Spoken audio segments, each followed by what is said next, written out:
Irvin Leon Edwards is a 38-year-old Louisiana man, or I should say was a 38-year-old Louisiana man, and in 2013, he and his girlfriend were arguing at a gas station, so somebody called the cops on them. Now, when the cops arrived, the couple had already stopped fighting, but that wasn't enough for the cops, so they started questioning Edwards about his sagging pants, and it just so happens that Edwards was in a place in Louisiana that recently banned saggy pants, so they arrested him. Let that sink in. They arrested him. They arrested him for saggy pants. And Edwards' girlfriend begged the officers as they arrested him. She said, look, just don't tase him, don't get too physical with him or anything, because he has high blood pressure and he has some mental issues. So just a warning here. Don't do that. Well, the cops didn't really listen. What you're about to see is what the cops did to Edwards when they already had him restrained in jail. Now, as you're watching this, keep an eye out for the taser, which one of the officers has pressed to Edwards virtually the entire time.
When you see something like that, you think, how could it possibly be the case that so many people were so stupid?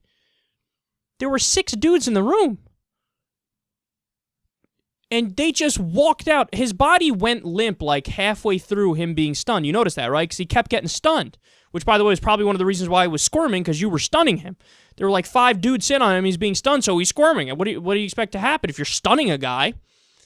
So they leave. He goes limp. His body's limp. He's laying on the floor in this incredibly awkward position. Obviously, he's not doing it for comfort. And they just leave. His body's limp. They leave. They let him sit there in the same position for 9 minutes. Then finally, one of them, nobody's rushing. Nobody's trying to help him. Hey, maybe we fucked up here. One guy walks in, just kicks his foot. Here, you all right? Kicks his foot. 9 minutes later, he's been limp the entire time. Just kicks his foot. He probably died only, like, in that clip there, he probably died, like, what? Not long in, a minute and a half in, when his body went limp. Probably there, he had already died, and they just left him there, and they walked out. No, when you see something like that, you think, where the fuck is your humanity, right? This is a human being. You arrested the dude for saggy pants, and it ended with him dying in a cell. No. He's not the problem here. You are the problem. You're the criminals. In the video I just saw, you're the criminals. Every single cop in there. just casually going along with this. I guess this is what we do. We stun guys who are already limp and dead on the floor, and then we walk out and leave them there. You're the problem. The fact you even arrested a guy for baggy pants, look, the law was stupid in the first place in Louisiana for the baggy pants, but we covered the story. If I'm not mistaken, it's not something you literally get arrested for. I think it's just illegal and you get fined for it or something like that. You arrested a dude for baggy pants and then you killed him in custody when you were already warned that the dude had high blood pressure and he had mental issues, so don't be aggressive with him. The girlfriend said it. When you look at something like that, you have to think everything needs to be rewired here. Because I guarantee you, if you go talk to cops in Norway or you show them that video, they'd just be mortified and be like, American cops are insane. This is like an invading army just ruining people's lives. Why would you not totally redo the training in these kinds of circumstances? The cops need to have a totally different mindset because obviously everything is now, aggression and us versus them, and they're always wrong, we're always right, and anything is justified. I have the badge and I have the uniform, therefore I cannot be wrong. And it goes to their head to the point where they do shit like that. You had 6 dudes in the room, not a single one was like, hey, come on, look, come on. You already stunned him for fucking 47 seconds. He hasn't had enough? Look, his body went limp. Maybe we should get some help? What? None of you thought that. None of you thought that. And you let him sit there for 9 minutes as he died, as he just laid there. Your job is to protect and serve the citizens. This guy's a citizen. I feel like the cops just give themselves license in many respects to do whatever they want and treat citizens according to whatever mood they're in and according to their whims. Well, no, you have a very important job. I mean, your job, it's so much responsibility. It's a hard thing for anybody to do. I understand that, but you can't buy into this narrative and buy into this feeling of we are the army, they're the enemy. There was a report recently, one of these protests that was happening where they had to send some cops in there with riot gear or whatever. One of the training manuals referred to protesters as the enemy. Right? It was viewed more through the lens of a military. It was this military mindset, not a police mindset. We have to totally redo the way we think about policing in America, man. We really do. Because stuff like this can't go on. This happens every day now. This happens all the time now. Where there's some unarmed black person being harassed and then, whoa, look at that, they ended up dead. Come on, man. He had mental issues, he had high blood pressure, you were warned not to fuck with him because of stuff like that, and you arrested him for saggy pants and he ended up dead. You let him sit on the floor for 9 minutes without getting help. We got to totally change the mindset of these cops, man. We need a top-down restructuring of police in America. We need totally new training, totally new ways to address policing, and we also need to get rid of all the stupid laws on the books.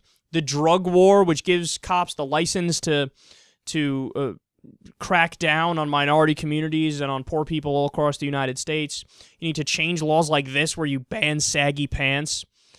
It's just, we just need to totally restructure and redo everything. I don't know what else to say about this because it's just stunning to see somebody who's so incredibly innocent just get killed by the actions of these police. And, no disciplinary action. So how about that?